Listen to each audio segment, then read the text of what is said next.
Hello नमस्कार दोस्तों, मेरा नाम है डॉक्टर आशीष और आज हमारे साथ हैं डॉक्टर सलीम सर, जो कि स्पेस टेक्नोलॉजी में बेहतरीन नॉलेज रखते हैं। तो आज हम उन सभी बातों के ऊपर चर्चा करेंगे जो कि स्पेस से रिलेटेड है, स्पेस से जुड़ी हुई है।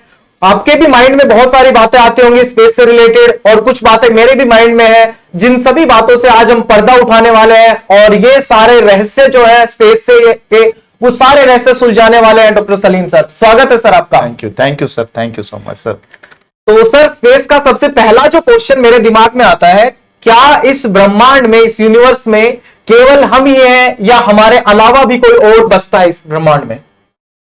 सर, अगर मैं इंटेलिजेंट लाइफ की बात करूं कि ऐसी लाइफ, ऐसा जीवन जो कि अपने अंदर हमारे जैसा इंटेलिजेंट रखता हो, तो अगर एक लाइन में मैं आंसर देना चाहूं तो लॉजिक और साइंस के जो कैलकुलेशंस हैं उनके हिसाब से अगर देखा जाए तो हम इस ब्रह्मांड में अकेले नहीं हो सकते। और ये मेरा भी अपना मानना है। बहुत सारे वैज्ञानिकों का अपना अलग अलग मानना है, लेकिन मेरा जो मानना है, मेरा पर्सनल व्यू भी अगर आप देखेंगे, जो कि साइंस के बहुत सारे फैक्ट्स पर बेस है, कि हम अकेले नहीं हो सकते। मैं आपको इसके बारे में एक छोटी सी बात बताऊंगा। बड़ी मजेदार बात है कि एक इक्वेशन आज से कुछ सालों पहले एक इक्वेशन बनाई गई जिसे ड्रेक्स इक्वेशन के नाम से जानते हैं। और ये जो ड्रेक्स इक्वेशन है सर, मैं अगर उसके बारे में बताऊं तो वो ये बताती है कि किसी गैलेक्सी में कितनी इंटेलिजेंट लाइफ या कितनी इंटेलिजेंट सिविलाइजेशन हो सकती है। ये ड्रेक्स इक्वेशन ये कैलकुलेट करके बताती है कि एक गैलेक्सी में कितनी इंटेलिजेंट लाइफ हो सकती है, कौन से इस पूरे के पूरे एक गैलेक्सी के अंदर। तो सिर्फ उस ड्रेक्स इक्वेशन के कैलकुलेशन के हिसाब से अगर देखा जाए तो सिर्फ हमारी गैलेक्सी मिल्की वे, जिसमें हम रहते हैं, जिसमें हमारा सौरमंडल है, सिर्फ इसके अंदर 36 सिविलाइजेशन ऐसी मौजूद हो सकती हैं जो कि इंटेलिजेंट है।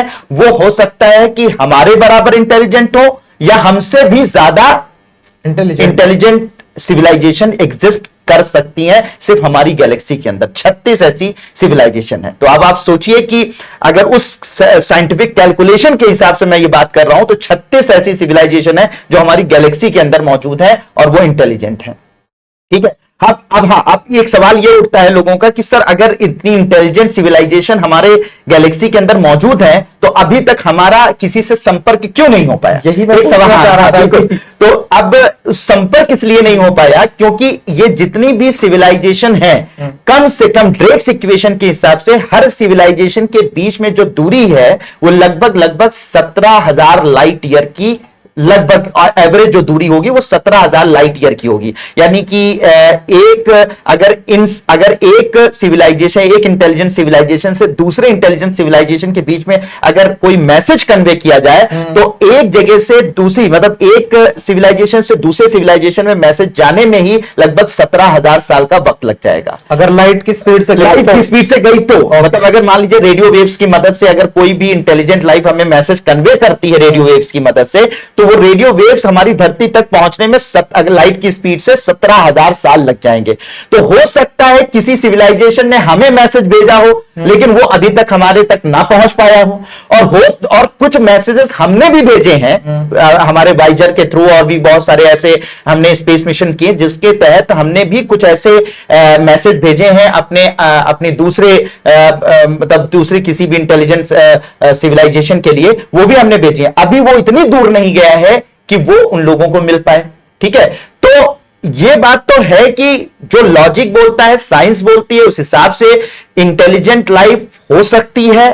ठीक है। और मैं यहां पर सिर्फ बात एलियन लाइफ की नहीं बोल रहा हूं। एलियन मतलब अगर हम लोग बात करें कि हमारे एक्स्ट्रा टेरेस्ट्रियल लाइफ की मैं बात नहीं कर रहा हूं। एक्स्ट्रा टेरेस्ट्रियल लाइफ तो हो सकता है एक बैक्टीरिया के रूप में भी हो सकती है। ठीक है। एक वायरस के रूप में भी किसी ग्रह पे मौजूद हो सकती है। मैं यहां पे बात कर रहा हूं हमारे जैसे इंटेलिजेंट एलियन मौजूद है कि नहीं मौजूद है। तो उस हिसाब से हम देखें तो कम से कम 36 इंटेलिजेंट सिविलाइजेशन हमारे किसी गैलेक्सी में मौजूद है। ठीक है। तो अब हमसे क्योंकि कांटेक्ट नहीं हो पाए, क्योंकि उनके मैसेज हम तक पहुंचने में हो सकता है अभी देरी हो रही हो, या हो सकता है भविष्य में कुछ सालों के अंदर वो मैसेज हमें मिल जाए या हमारे मैसेज उनको मिल जाए। तो ये है मार्ग। एक और चीज मेरे दिमाग में आ रही है कि जैसे हम लोग वर्ड यूज करते हैं एलियन, तो एलियन क्या कोई बैक्टीरिया, कोई फंगस ऐसा भी हो सकता है? एलियन का मतलब अगर एक ऐसे लिटरल मीन समझे तो एलियन का मतलब यह हुआ कि एक्स्ट्रा टेरेस्ट्रियल लाइफ, मतलब हमारे ग्रह के अलावा कहीं पर और क्या लाइफ मौजूद है। तो लाइफ किसी भी फॉर्म में मौजूद हो सकती है। हो सकता है कि अभी किसी ग्रह पर अगर हम चर्चा करें, वहां पर कोई लाइफ डेवलप हो रही हो, तो हो सकता है एक सिंगल सेल, एक कोश के रूप में हो।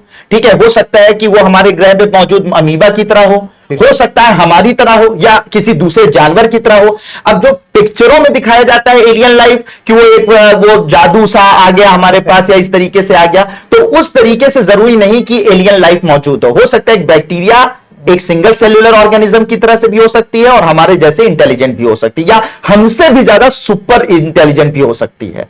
ठीक है, स्टीफन हॉकिंग ने कहा है कि स्टीफन हॉकिंग का यह कहना था, मैंने कहीं पर पढ़ा था, और एग्जैक्टली उनका कहना था कि बिल्कुल हमसे भी ज्यादा इंटेलिजेंट लाइफ इस ब्रह्मांड में, इस यूनिवर्स में मौजूद है, और वो हमसे संपर्क, अगर जिस दिन ये दुआ करिए कि वो हमसे संपर्क ना स्थापित करें, अगर उन्होंने संपर्क हमसे स्थापित कर लिया तो हमारे लिए बुरा हो जाएगा। अच्छा, ठीक है, हो जाएगा। तो जब तक नहीं है तब तक बढ़िया, तब तक, क्योंकि अगर वो हमसे ज्यादा इंटेलिजेंट हो गए तो हमारे लिए बड़ा खतरा हो जाएगा।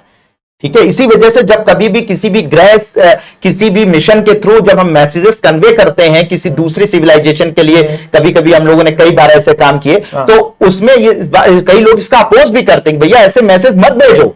अगर किसी सुपर इंटेलिजेंट, आपसे भी ज्यादा इंटेलिजेंट किसी भी एलियंस को ये बारे में पता चल गया कि आप यहां पर हैं और मौजूद हैं, तो हो सकता है आपसे ज्यादा ताकतवर हो, आप पर हमला करके आपको पालतू बना ले। बिल्कुल हो सकता है।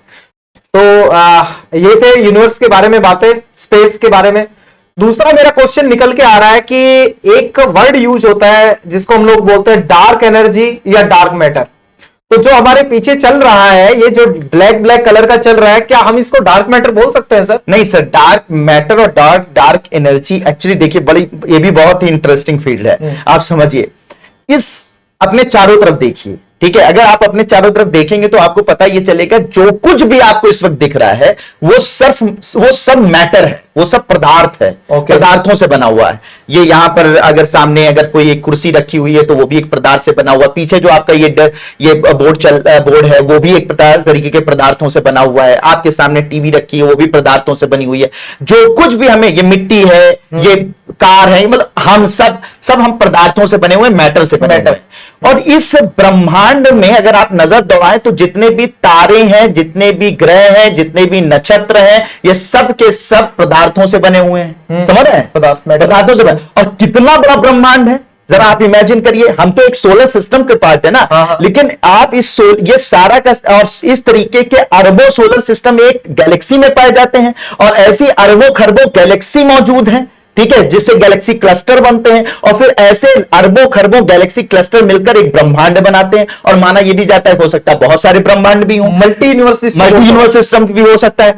तो ये जो कुछ भी आपको दिख रहा है सर, ये सब जानते हैं क्या है? ये सब मैटर से बना हुआ है। तो इतना कुछ ये सब मैटर से बना हुआ। लेकिन अब इसके आगे जो सबसे बड़ी आश्चर्यजनक बात है, ये सारा का सारा ये सारी की सारा जो ब्रह्मांड, जो विजिबल यूनिवर्स आपको दिखाई पड़ रहा है, ये सब मैटर से बना हुआ है, पदार्थ से बना हुआ है। और ये पदार्थ जानते हैं पूरे यूनिवर्स का सिर्फ 5% है, सिर्फ मात्र 5% है। मतलब 95% ऐसा कुछ इस पूरे ब्रह्मांड में मौजूद है जो ना हमें दिखता है, ना हम उसे महसूस कर सकते हैं। वो पदार्थ हो, उसे हम सिर्फ इमेजिन कर सकते हैं कि ऐसा कुछ होता हो। तो एग्जैक्टली ये पूरा का पूरा ब्रह्मांड जो आपको दे रहे हैं, ये तारे, चांद, हमारे ग्रह, नक्षत्र, ये हमारी धरती पर जो चीजें आपको दिखाई, सब पदार्थ है जो आपको दिख रहा है। ये मात्र 5% है। 95% डार्क एनर्जी और डार्क एनर्जी और डार्क मैटर है। ठीक है, और डार्क एनर्जी और डार्क मैटर जो हमें ना दिखता है, ना हम उसे महसूस कर सकते हैं। तो अब जरा इमेजिन करिए सर कि ब्रह्मांड कितना बड़ा होगा और क्या क्या चीजें उसके अंदर मौजूद है। जो चीज हम देख पा रहे हैं वो मात्र 5%। 95% ऐसी चीजें हैं जो कि हमें पता ही नहीं है वो क्या है। बस उनके बारे में थ्योरेटिकल नॉलेज हमें है, थ्योरी से हम बता सक रहे हैं कि बहुत सारी थ्योरीज ऐसी कहती हैं कि ऐसे मैटर हो सकता है, डार्क मैटर और डार्क एनर्जी जैसा कुछ है, लेकिन उससे इंटरैक्ट हम नहीं कर पा रहे हैं, उससे संपर्क हम नहीं कर पा रहे हैं। हाँ, थ्योरी कह रही है, और बहुत सारे ऐसे एक्सपेरिमेंट्स चल रहे हैं जो कि हमें यह भी बता रहे हैं कि हाँ ऐसा हो सकता है, और ये बात प्रूव हो रही है धीरे धीरे, लेकिन हम उसे अभी मतलब फिजिकली महसूस नहीं कर सकते। ओके। एक जैसे अभी हमने डार्क मैटर के बारे में डिस्कस किया कि एक ऐसा पदार्थ जो 95% के आसपास है, जिसको हमें देख भी नहीं सकते हैं। तो एक ब्लैक होल से रिलेटेड कुछ बातें आती है। ब्लैक होल को हम क्या बोल सकते हैं, कैसे हम बताएं कि ब्लैक होल क्या होगा, क्या है?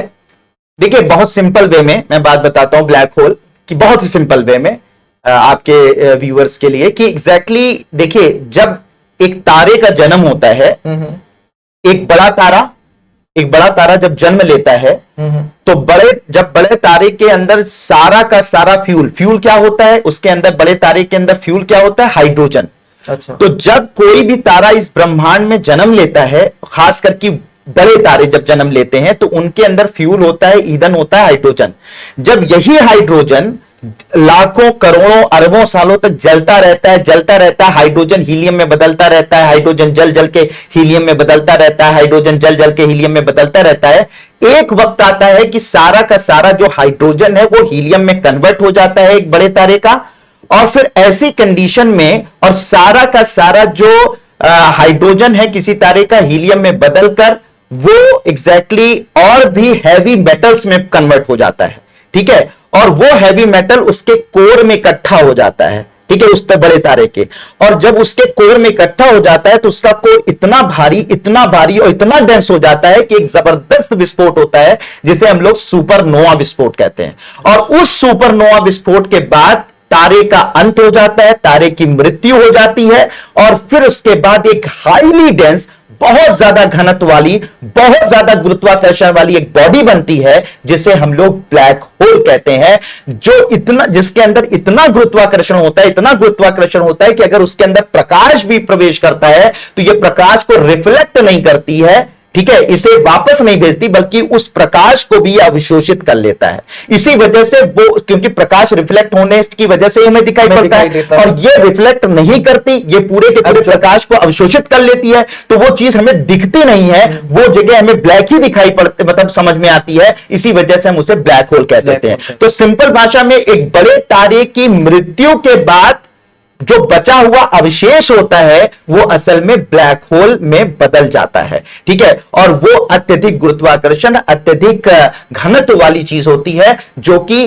प्रकाश को भी अवशोषित करने की क्षमता रखती है। बाकी अदर मैटर, अदर पदार्थों को तो वो अवशोषित कर ही लेती है। हाँ, मैंने ये भी सुना है कि जो ब्लैक होल होता है वो दूसरे ग्रह को निगलने तक की क्षमता रखता है, ये मैंने सुना है। दूसरे ग्रह नहीं, ग्रह, तारे, कुछ भी उसके पास में जाएगा, वो सबको अपनी तरफ अट्रैक्ट कर लेगी और सबको अवशोषित करके खाकर खत्म कर देगी। तो मतलब जो ये आप बता रहे हो, हाइड्रोजन जो है वो हीलियम में बन के कन्वर्ट होती है, वो खत्म होती चली जाती है। तो जो हमारा सन है वो भी तो एक स्टार है, वहां पे भी यही प्रोसेस चलता है। बिल्कुल सर, हमारा सन है ना, वो एक स्टार है।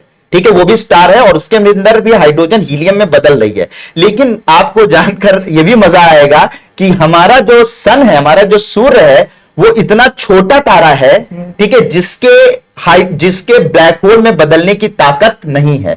यह हाइड्रोजन हीलियम में बदल रहा है, धीरे धीरे बदलते बदलते एक वक्त के बाद यह हाइड्रोजन सारा हीलियम में बदल जाएगा, और हमारा जो सूर्य है वो इसका अंत होगा। लेकिन यह अंत होने के बाद ये प्लैनेटरी नेबुला में, फिर उसके बाद एक स्ट्रक्चर बनेगा जिसे हम लोग बोलेंगे व्हाइट ड्वार्फ। ठीक है, व्हाइट ड्वार्फ एक तारे का प्रकार हो जाएगा। ये हमारा सूर्य ठंडा हो जाएगा और व्हाइट ड्वार्फ तारे में, यानी कि सफेद बौने तारे में ये बदल जाएगा। लेकिन ये ब्लैक होल में नहीं बदलेगा, क्योंकि इसके अंदर उतना मास नहीं है जो कि इसको ब्लैक होल में बदल रहा है। सूर्य से जो बड़े तारे होते हैं, लगभग 2 गुना, 3 गुना, 4 गुना, 5 गुना बड़े जो तारे होते हैं, सूर्य से भी ज्यादा बड़े तारे होते हैं, वो असल में ब्लैक होल के बनने की ताकत रखते हैं। उनकी मृत्यु के बाद वो ब्लैक होल में बदलते हैं। लेकिन हमारे सूर्य के पास इतना मास, इतना द्रव्यमान नहीं है कि वो ब्लैक होल में बदल जाए। इसका अंत जो होगा वो सफेद बौने तारे के रूप में होगा। एक और सवाल मेरा अभी आ रहा है कि जो हमारा इंटरेस्ट क्रिएट हो रहा है, अलग अलग देश मंगल के ऊपर अपने ग्रह भेज रहे हैं, तो मंगल पे जो ग्रह भेज रहे हैं, ऐसा क्या है, क्या मंगल पे लाइफ पॉसिबल है या नहीं है, इसके बारे में थोड़ा बताएं। सर, अभी बहुत सारे आपने देखा होगा कि मंगल पर बहुत सारे प्रयास किया जा रहा है कि वहां पे 2 चीजों की वजह से जो उपग्रहों को भेजा जा रहा है हमारे मंगल पर, जो मंगल मिशन हो रहे हैं, सभी देश कर रहे हैं, भारत भी उसमें है। तो उसके दो पर्पस हैं। पहला तो पर्पस ये है कि क्या ये बात पता करना कि क्या कभी वहां पर कोई एलियन लाइफ हम जैसी लाइफ वहां पर मौजूद थी, जैसे धरती पर मौजूद है, क्या ऐसी धरती जैसी लाइफ क्या कभी मंगल पर भी मौजूद थी। ठीक है, इसका पता करने के लिए, और अगर मौजूद थी, एक उम्मीद भी है कि हो सकता है आज भी किसी रूप में वहां पर एलियन लाइफ मौजूद हो। ठीक है, कुछ थ्योरीज तो ये भी कहती हैं कि हमारी जो पृथ्वी पर लाइफ आई है, जो हमारे धरती पर जीवन आया है, वो भी मंगल से ही आया है। अच्छा, ऐसा भी एक थ्योरी कहती है।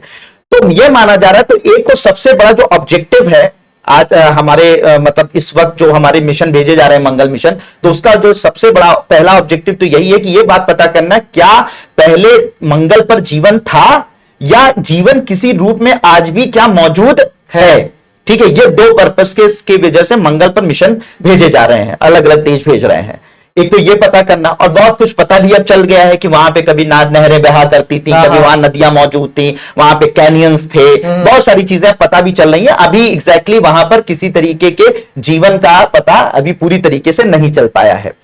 एक तो ये में है। दूसरा जो ऑब्जेक्टिव है हमारे मंगल मिशन का, जो मंगल मिशन पूरी दुनिया में भेजे जा रहे हैं, उसका यह है कि अगर धरती पर खुदा ना खास्ता अगर कोई ऐसा फ्यूचर में कोई अगर हमारी धरती पर कोई थ्रेट होता है, जैसे मान लीजिए कि हमारे यहां जलवायु परिवर्तन हो रहा है, ग्लोबल वार्मिंग हो रही है, या फिर हो सकता है कि हमारे धरती पर एस्ट्रॉइड, कोई ऐसा एस्ट्रॉइड टकरा जाए, ठीक है, जिससे कि हमारे यहां पर पूरी पृथ्वी पर जीवन खत्म हो जाए, जैसा कि डायनासोर के वक्त पर माना जाता है डायनासोर सारे खत्म हो गए एस्ट्रॉइड की टक्कर की वजह से, या फिर कोई और खतरा अगर हमारी धरती पर मनुष्यों के लिए हो जाता है या यहाँ के जीवन के लिए हो जाता है, तो हमें एक ऐसे जगह की भी तलाश करनी है जहां पर हम इंसानों को या जीवन को बसा सकें।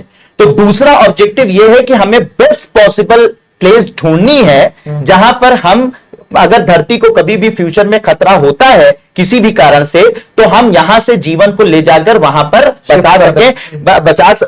उन्हें बसा सके, जिससे कि कल फ्यूचर में कम से कम जीवन जो है वो किसी न किसी ग्रह पे मौजूद हो और फिर से वहां पर फल फूल सके। तो उसके लिए जो सबसे बेहतर कैंडिडेट है वो है मंगल, क्योंकि मंगल एक रॉकी प्लैनेट है, ठीक है, पथरीला प्लैनेट है, उसका काफी कुछ हमसे मिलता जुलता भी है। सारी चीजें माना जाता है वहां पे कुछ अब धीरे धीरे बहुत सारी चीजें वहां पता चल रही हैं कि वहां पर पानी को भी खोजा जा रहा है, वहां पर जो है वो बर्फ भी खोजी जा रही है। ठीक है, तो बेस्ट पॉसिबल प्लेस जहां पर इंसान जीवित रह सकते हैं वो मंगल है। तो एक जो दूसरा ऑब्जेक्टिव हम लोगों के मंगल मिशन का ये भी है कि हम अगर कभी कोई थ्रेट आए मानवता पर तो हम वहां पर जाकर बच सकें, तो इसलिए भी हम मंगल मिशन भेज रहे हैं। ठीक है, दूसरा जो बेस्ट पॉसिबल है वो है कि मून पर भी लाइफ बसाने की बात हो रही है, वहां पे भी ह्यूमन को बसने की बात की जा रही है। अब मून पर तो इसलिए भी की जा रही है क्योंकि मून से हमारी जो दूरी है वो कम है, आसानी से हम पहुंच सकते हैं। ठीक है, और साथ ही साथ हमसे काफी वहां पे पानी वगैरह की सब कुछ खोज ऑलरेडी की जा चुकी है, तो वहां पे भी बसने की पॉसिबिलिटी है। लेकिन अगर किसी ग्रह पर बसने की सबसे ज्यादा पॉसिबिलिटी है तो वो हमारा मंगल है। तो इसलिए हम ये दो ऑब्जेक्टिव की वजह से हम मंगल के मिशन कर रहे हैं, जिसमें भारत भी शामिल है। तो अभी स्पेस के बारे में हम लोग बात कर रहे हैं, हम बात कर रहे हैं ब्रह्मांड के बारे में, बोल रहे हैं यूनिवर्स, ब्रह्मांड के बहुत सारी चीजों के बारे में डिस्कस कर रहे हैं। तो अब माइंड में यह भी आता है कि ब्रह्मांड क्या पहले से एग्जिस्ट करता है या किसी तरह से ब्रह्मांड बना है, और या बना है तो किस तरह से वो एग्जिस्टेंस में आया, किस तरह से उसकी फॉर्मेशन हुई है। देखिए, एग्जिस्टेंस, जो ब्रह्मांड के एग्जिस्टेंस की बात होती है ना, तो उसमें तो बहुत सारे तरीके, मतलब बहुत सारी थ्योरीज हैं। तो वो जो थ्योरीज कहती हैं कि भैया इस ब्रह्मांड का जन्म कैसे हुआ, तो कई थ्योरीज हैं, उन सारी थ्योरीज पर हम नहीं जाएंगे। लेकिन जैसे हम लोगों के यहाँ, हम क्योंकि इंडियंस है तो हमारे यहाँ जो धर्म का बड़ा मामला है, तो धर्म के हिसाब से तो भगवान कोई है या भगवानों का एक पूरा ग्रुप है जो कि क्या कर रहा है कि इस पूरे के पूरे ब्रह्मांड का निर्माण उसने किया या इस ब्रह्मांड को चला रहा है। ठीक है, तो एक वो है थ्योरी। लेकिन अगर हम साइंस की बात करें तो जो साइंस की जो सबसे एक्सेप्टेड थ्योरी है जो इस ब्रह्मांड के जन्म के बारे में बात करती है वो है बिग बैंग। ठीक है, बिग बैंग कहता है कि कभी पूरी दुनिया में जो भी कुछ मौजूद है, जो भी मैटर मौजूद है, वो कहीं एक छोटे से पॉइंट पर कॉन्सेंट्रेट था, वहीं पर पूरी तरीके से जो है वो कॉन्सेंट्रेटेड था। और एक बारगी वो इतना डेंस था कि उसकी डेंसिटी को हम अकल्पनीय मान सकते हैं और ना उसको कैलकुलेट कर सकते हैं एक छोटी सी जगह पर। और एक बारगी वहां पर एक बड़ा विस्फोट हुआ, ठीक है, और उस विस्फोट की वजह से सारा का सारा मैटर पदार्थ पूरे के पूरे एक स्पेस और टाइम में बिखर गया। और ये मैटर जो है वो सब पूरे स्पेस और टाइम में बिखर गया, आज भी बिखरता चला जा रहा है, चला जा रहा है, चला जा रहा है। और ब्रह्मांड जो है वो, ये मत सोचिए कि ब्रह्मांड बना, बल्कि ये कहिए अगर बिग बैंग के हिसाब से आप समझ रहे हैं तो बिग बैंग के हिसाब से ब्रह्मांड अभी बन रहा है जी। मतलब कि ब्रह्म यूनिवर्स, जब वो महाविस्फोट आज से कई अरब साल पहले हुआ, यानी बिग बैंग हुआ, तो बिग बैंग के बाद जो विस्फोट हुआ उससे जो मैटर निकला वो आज भी पूरे यूनिवर्स में स्पेस और टाइम, एक स्पेस और टाइम के बारे में मैं बात बताऊं। स्पेस और टाइम क्या होता है कि एक तरीके से मान लीजिए कि एक फैब्रिक है, मान लीजिए यहां पे चारों तरफ एक चादर ले लीजिए, चादर ले लीजिए और चार कोनों से चार लोगों को चादर पकड़ा दीजिए, ठीक है। एक चादर लेकर चारों कोने किसी चार लोगों से पकड़ाकर उसको तान दीजिए, तो एक जो एक फैब्रिक बनता है, एक प्लेस बनती है, ठीक है, मतलब तनी हुई चादर की, ठीक है। इसी तरीके से माना जाता है कि ये पूरा का पूरा ब्रह्मांड, या ब्रह्मांड में जितने ग्रह नक्षत्र तारे सब मौजूद हैं वो सब इसी के अंदर, इसी प्लेन में मौजूद, मतलब इसी फैब्रिक में मौजूद है, इसी फैब्रिक में मौजूद है। और इसी फैब्रिक को स्पेस और टाइम कहा जाता है। तो माना जाता है कि जब ये बिग बैंग हुआ तो बिग बैंग के बाद सारा का सारा मैटर जो है इसी फैब्रिक में बिखरने लगा, और आज भी बिखर रहा है, और आज भी ब्रह्मांड एक्सपेंड कर रहा है, फैलता चला जा रहा है, फैलता चला जा रहा है। इसीलिए हम लोग बोलते हैं कि यूनिवर्स जो है वो एक्सपेंड हो रहा है, जी, अभी भी एक्सपेंड हो रहा है, ठीक है। हम तो बन गए, हम तो हमारी ग्रह पर जीवन भी आ गया, हम लोग इस सब समझदार प्राणी भी बन गए, लेकिन एग्जैक्टली ब्रह्मांड अभी लगातार फैल रहा है, लगातार बन रहा है। तो ये जो सबसे एक्सेप्टेड थ्योरी है कि आखिर इस पूरे ब्रह्मांड का विकास कैसे हुआ, वो यही है कि बिग बैंग हुआ था और उसी बिग बैंग के बाद ये सारी चीजें बनी। तो ये बिग बैंग को क्या हम जैसे अगर तोड़ना चाहें, बिग बैंग को दो वर्ड्स में तोड़ना चाहें, तो क्या मैं इसको बड़ा धमाका बोल सकते हैं? हिंदी में बोला ही जाता है महाविस्फोट या बड़ा धमाका की जाती है।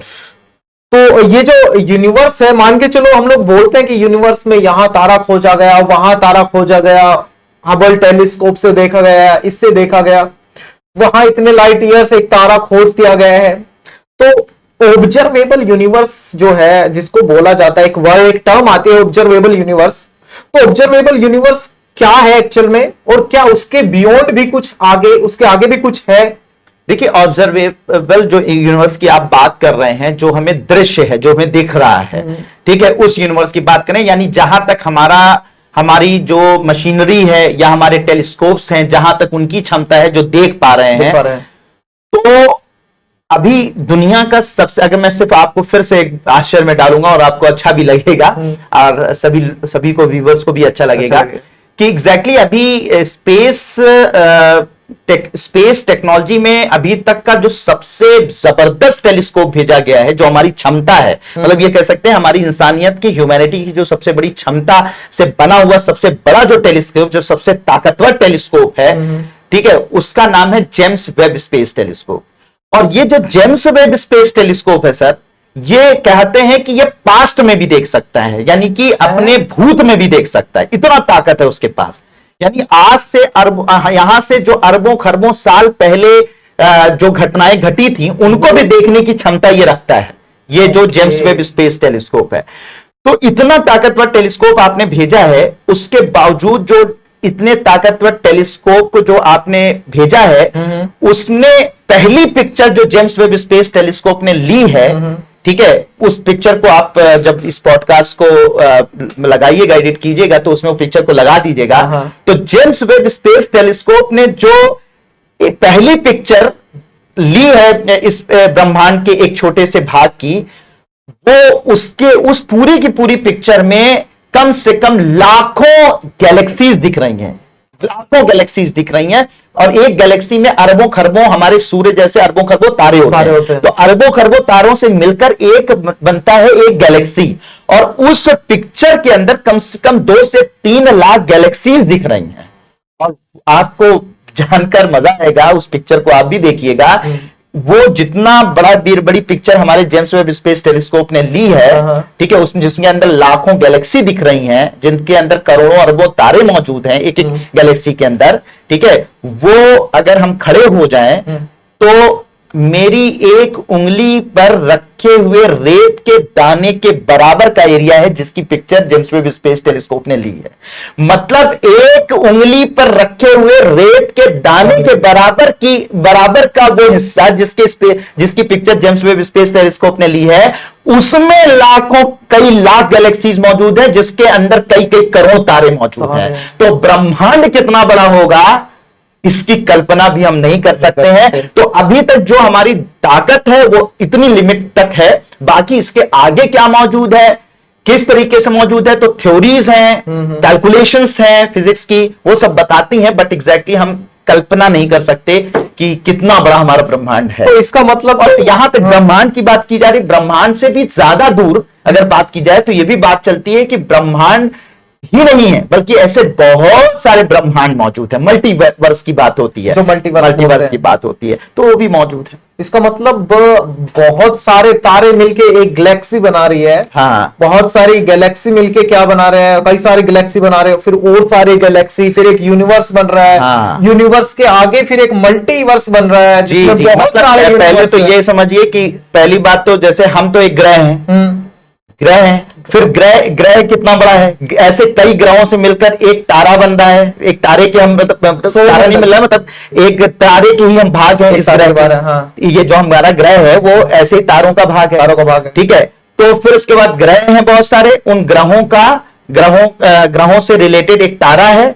ऐसे तारे जैसे सूर्य जैसा तारा है, और ऐसे सूर्य जैसे अरबों खरबों तारे एक गैलेक्सी में मौजूद है। और ऐसी गैलेक्सी जब बहुत सारी लाखों गैलेक्सियां मिल जाती हैं तो गैलेक्सी क्लस्टर कहलाता है। ऐसे लाखों गैलेक्सी क्लस्टर जब मिल जाते हैं तो सुपर क्लस्टर बनता है। फिर सुपर क्लस्टर ऐसे मिल जाते हैं बहुत सारे, तब जाकर एक यूनिवर्स बनता है। बहुत सारे यूनिवर्स मिलके एक मल्टीवर्स बनता है, और फिर ऐसे बहुत सारे यूनिवर्स भी हो सकते हैं। तो ये भी हो सकता है कि बहुत सारे, ये तो भाई अनइमेजिनेबल चीज हो गई। हम लोग इसको इमेजिन ही नहीं कर सकते कि ये कितना बड़ा है और कितना है।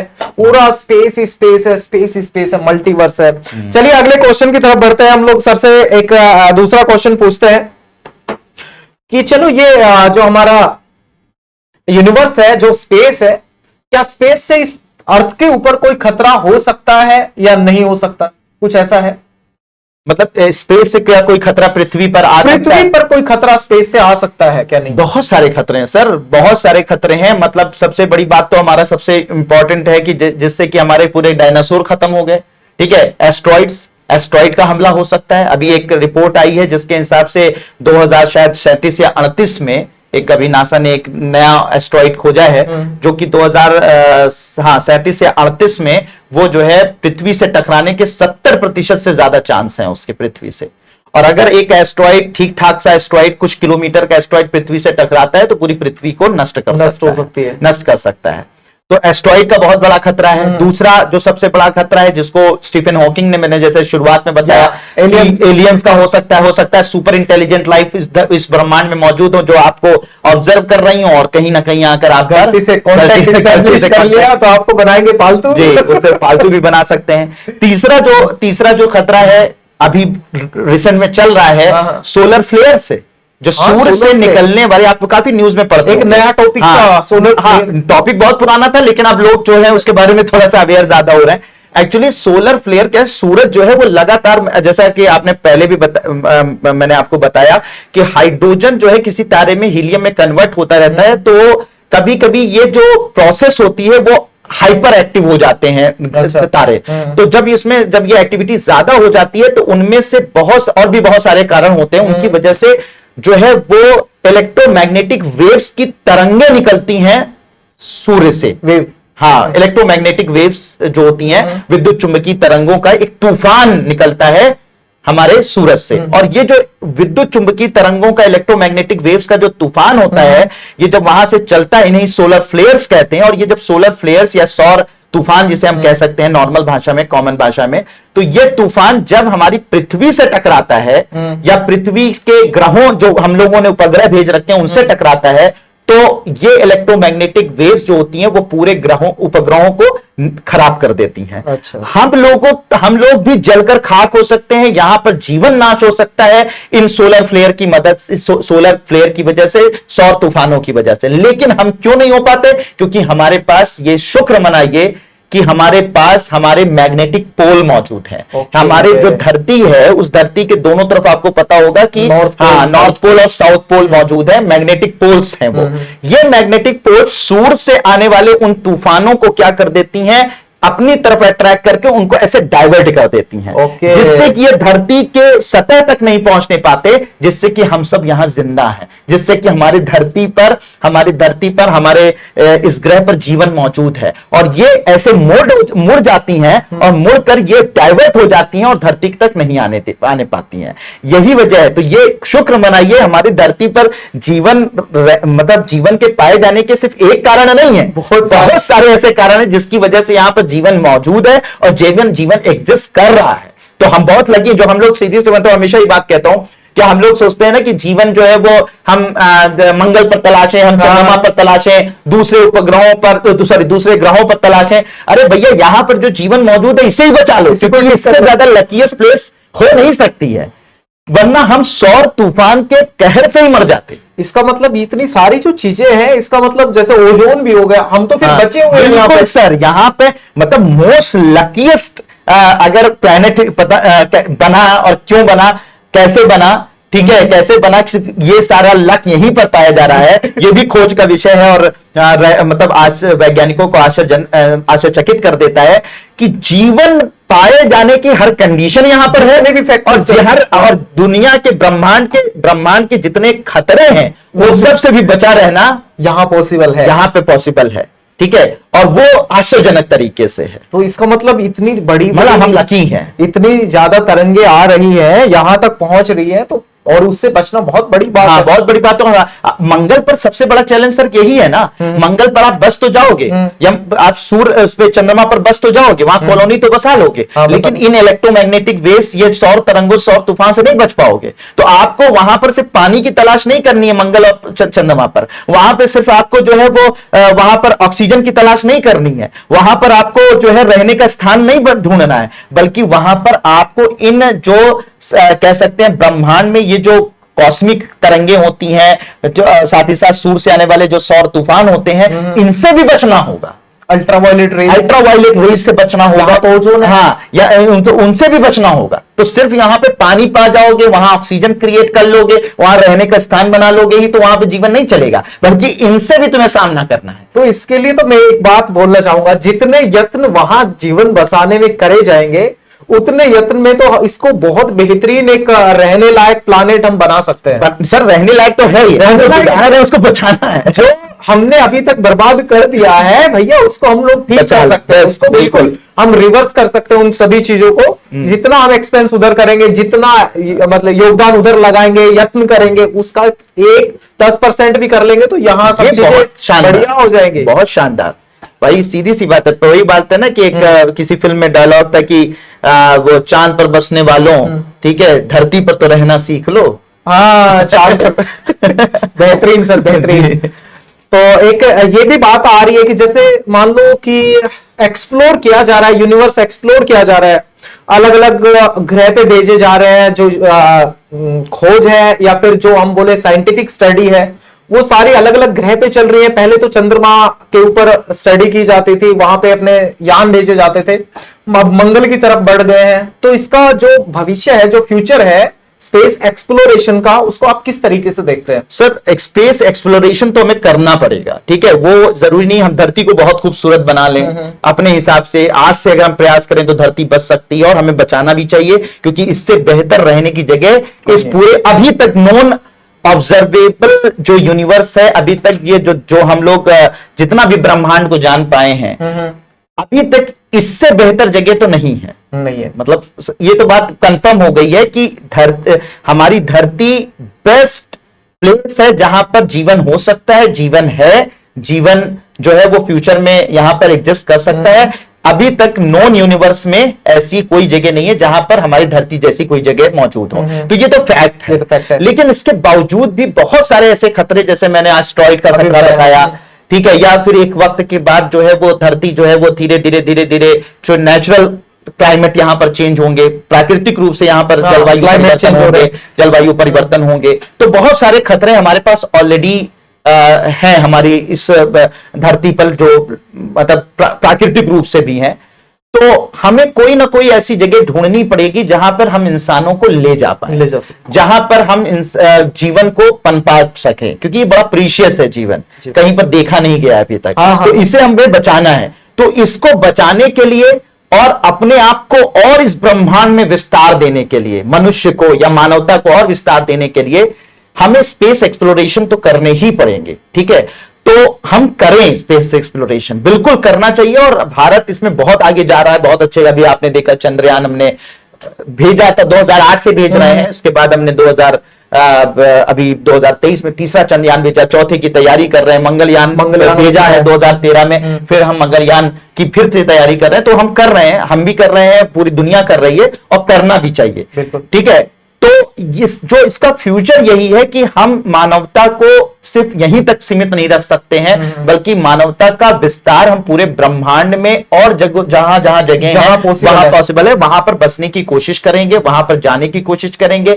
हम अपने आप को विस्तार देंगे, और उसके लिए हम ये जो स्पेस एक्सप्लोरेशन कर रहे हैं वो हमें करना चाहिए, और हम ऑलरेडी कर भी रहे हैं, ठीक है। इसके अलावा जो है वो एक हमारे अंदर एक जिज्ञासा भी है कि इस ब्रह्मांड बना कैसे हम इस ब्रह्मांड की ब्रह्मांड तो अपने आप में ताकतवर है, कैसे इस पर हम अपना मतलब कैसे वर्चस्व स्थापित कर पाए। तो ये भी एक इंसानी एक कह सकते हैं खुराफात भी है, और एक इंसानी जो है वो चाहत भी है, फितरत भी है, कि वो चाहता है कि ब्रह्मांड पे हर चीज पर मेरा कब्जा हो, मेरा वर्चस्व हो।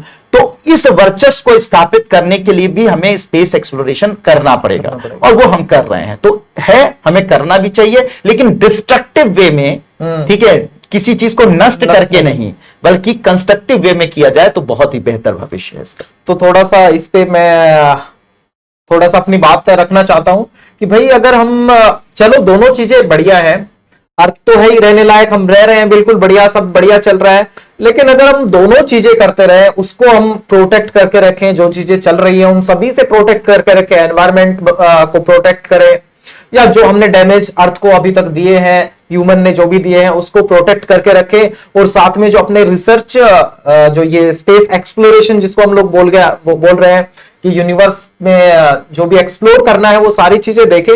तो ये दोनों चीजें जो सर ने बताई है वो होता है कंस्ट्रक्टिव वे, कि ये कंस्ट्रक्टिव वे में जो है वो चीजें हम कर सकते हैं। एक और भी चीज है सर, मेरा बहुत क्यूरियोसिटी हो रही है पूछने के लिए कि जो ये अभी बहुत सारी नई नई चीजें पता चली है, बहुत सारे रहस्यों से पर्दा उठा है, चौंकाने वाली बातें पता चली हैं, बहुत सारी चौंकाने वाली बातें, तो क्या यूनिवर्स में केवल इतनी ही चौंकाने वाली बातें हैं, या इसके अलावा ऐसी और बातें हमें सुनने को मिलती रहेंगी? सर क्योंकि समय बहुत कम था, और उसमें आपके पास भी क्वेश्चंस की लिमिटेशंस थी कि इतने समय पे इतने क्वेश्चंस पूछने हैं, और मैं भी एक लिमिट लगाकर ही सही चीजों को बता रहा था। बहुत कुछ है स्पेस टेक्नोलॉजी में, स्पेस साइंस में जानने को, समझने को, उसके ऐसे ऐसे रहस्य हैं कि अगर एक टॉपिक पर भी अगर बात की जाए तो वो टॉपिक खत्म ही कई घंटों में हो सकता है, या कई दिन लग सकते हैं कुछ टॉपिक में। तो बहुत सारी चीजें हैं। अभी ये एक तरीके से आपने ये पहल ली है, शुरुआत करी है, और मैं आपका स्वागत करता हूं कि आपने ये पहल शुरुआत करी है।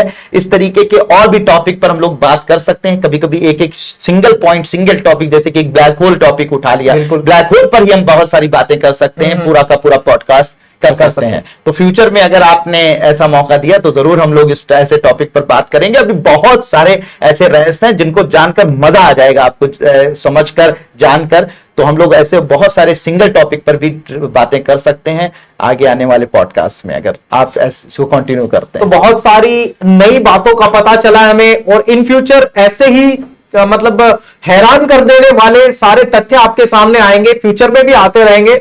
और ये जो चीजें हैं ये चलती रहेंगी, निरंतर चलती रहेंगी, हम लोग बातें करते रहेंगे इन सभी चीजों के बारे में। इस वीडियो में इतना ही। आप अपने कमेंट्स जो है वो बिल्कुल जरूर लिखे कमेंट बॉक्स में, जो भी आप नई चीज जानना चाहते हो, पूछना चाहते हो। इस वीडियो में आज के लिए इतना ही। Thank you very much and all the best. Thank you so much.